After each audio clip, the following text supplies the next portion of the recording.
రైతుల దగ్గర నుంచి ఆటో వాళ్ళ వరకు అందరూ ఇబ్బందులు పడుతున్నారని చెప్తా ఉన్నారు మీరు. పవన్ కళ్యాణ్ గారు ఎలక్షన్ టైం ముందు చంద్రబాబు గారు చేసే ప్రతి పనికి హామీకి నాది బాధ్యత అని చెప్పారు. ఇప్పుడు ఆయన మాట్లాడుతున్నారా లేదా? ఆయన పనితీరు ఎలా ఉంది? పవన్ కళ్యాణ్ ఈ 5 సంవత్సరాలు ఎక్కడా కనబడ్డు. ఈ సంవత్సరమే కాదు, ఈ 3 సంవత్సరాలు కూడా ఎక్కడా కనబడ్డు. పవన్ కళ్యాణ్కి ఏది చేత కాదు. ముందు ఏంటంటే సీటు కావాలి. సీటు కోసం జగన్మోహన్ రెడ్డిని తిట్టడం అలా చేసేవాడు. కానీ పవన్ కళ్యాణ్కి ఏది చేత కాదు, రాజకీయమే తెలియదు. కాబట్టి అతనికి ఒకటే డబ్బు, అతనికి కావాల్సిన సీటు. ఫస్ట్ ఆఫ్ ఆల్ ఇక్కడ ఉన్న అజ్జనపాతుని ఇంట్లోంచి బయటకు రమ్మనండి. బయటకు వస్తే మేము చూపిస్తాం కాలేజ్ ఎలా కట్టారు, లేగలా అన్ని తీసుకొస్తే ఎన్ని కాలేజీలు ఓపెన్ అయ్యాయి అన్నీ చెప్తారు.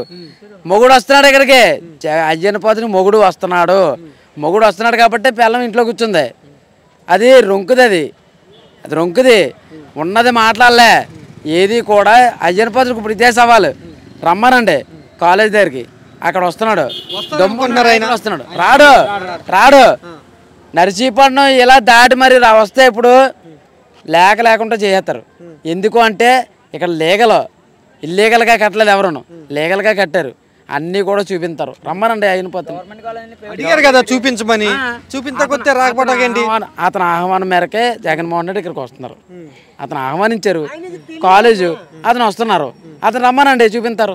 ఈ నియోజకవర్గంలో ఎమ్మెల్యే అయ్యండి, ఆ నియోజకవర్గంలో కట్టిన మెడికల్ కాలేజీ కూడా ఆయనకి కనపడతలేదా? కనబడలేదు కాబట్టే రమ్మన్నాం. అతను కనబడలేదు. తాగేసి నువ్వు మైకెట్టుకుని వాగడం కాదు. స్టేజ్ స్పీకర్ ఆధీనంలో ఉండి కూడా నువ్వు ఒక పీఠంలో కూర్చుని కూడా నువ్వు ఇలా మాట్లాడుతుంటే సిగ్గుసేటు. నీకు రాజకీయం కాదు కదా, ఏది కూడా వదిలేసి ఇంట్లో కూర్చో. ఎందుకు దమ్మున్న నాయకుడు కాబట్టి ఢిల్లీ నుంచి ఇక్కడ విజయవాడ నుంచి ఇక్కడికి వస్తున్నాడు, అమరావతి నుంచి. నేను చెప్పగలను, నేను దమ్మున్నోనే, నేను కట్టాను ఇక్కడ అని చెప్పగలడు. నువ్వు ఇంట్లోంచి బయటకు వచ్చేప్పుడు నువ్వు నిరూపించుకో. ఇగో ఇక్కడ కట్టావు, నువ్వు ఇంత చేసావని నీకు చూపిస్తానన్నారు కదా. నువ్వు ఎందుకు ఇంట్లో తోముకున్నావని మేము ప్రశ్నిస్తున్నాం. ఇప్పుడు వైసీపీ జై జగన్, జై జగన్, జై జగన్. పనితీరు కూటమి అని అనుకోవడమే తప్పండి. ఒక 15 నెలలు అయింది ఏం చేశాడు రోడ్లు. అప్పుడు ఏం చేశాడు? రోడ్డు మీద పెట్టి మంటెట్టేవాడు. రోడ్డు మీదకి వచ్చి గొయ్యలు చూపించేవాడు, గమనం పట్టుకొని మోసేవాడు చంద్రబాబు నాయుడు గారు. ఈ పవన్ కళ్యాణ్ ఏం చేశాడు? నేను వచ్చి చేస్తాను అన్నాడు. ఏం చేశాడు? ఈ 15 ఎక్కడ గొయ్యలు అక్కడే ఉన్నాయి. ఈవేళ నర్సీపట్నం మొదలుకొని సోడవరం వెళ్ళేదాకా ఎక్కడ గొంతు అక్కడే ఉంది. అదేంటి? ఇప్పుడు సోడవరం వెళ్తున్నాం, సోడవరం వెళ్ళే దగ్గర బ్రిడ్జి కూలిపోయింది. వచ్చి 15 నెలలు అయింది. 15 నెలలు అయిందండి. ఒక బ్రిడ్జి, ఆ బ్రిడ్జికి ఏమన్నా తెలిసారా? బయట రోడ్డు వెళ్తే అక్కడ వచ్చి ఆగిపోవడమే. డెవలప్మెంట్ అంటేనే కూటమి అంటేనే డెవలప్మెంట్, రోడ్లు అని అంటారండి. ఎవరన్నారండి? కూటమి అంటే రోడ్లు అన్నారు. ఏంటి? కూటమి ప్రభుత్వం వస్తే రోడ్లు బ్రహ్మాండంగా ఉంటాయి, చేస్తాము అన్నారు. ఎక్కడ చేశారండి? చేశారా? డెవలప్మెంట్ ఎక్కడ? డెవలప్మెంట్ చేస్తేనే కదా సార్ చెప్పుకోవడానికి. డెవలప్మెంట్ అవ్వలేదండి. నేను కూటమి ప్రభుత్వం అనుకోవడమే తప్ప. ముగ్గురు కలిసి కట్టుకుని ఉన్నాం అనుకుంటున్నారు.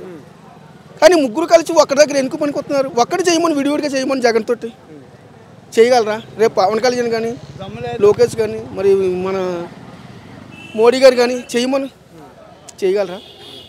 ఎక్కడ ఏ ప్రభుత్వం కూడా విడిగా చేయాలంటే జగన్ దగ్గర ఎవరు కూడా పనికిరారండి.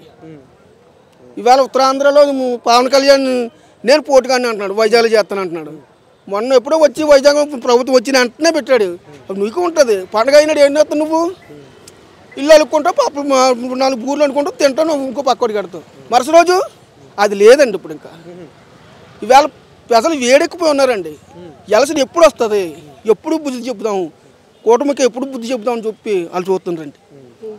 ప్రజలు తీరు మాత్రం బ్రహ్మాండంగా ఇవాళ జగన్కి మంచి పట్టు ఉందండి.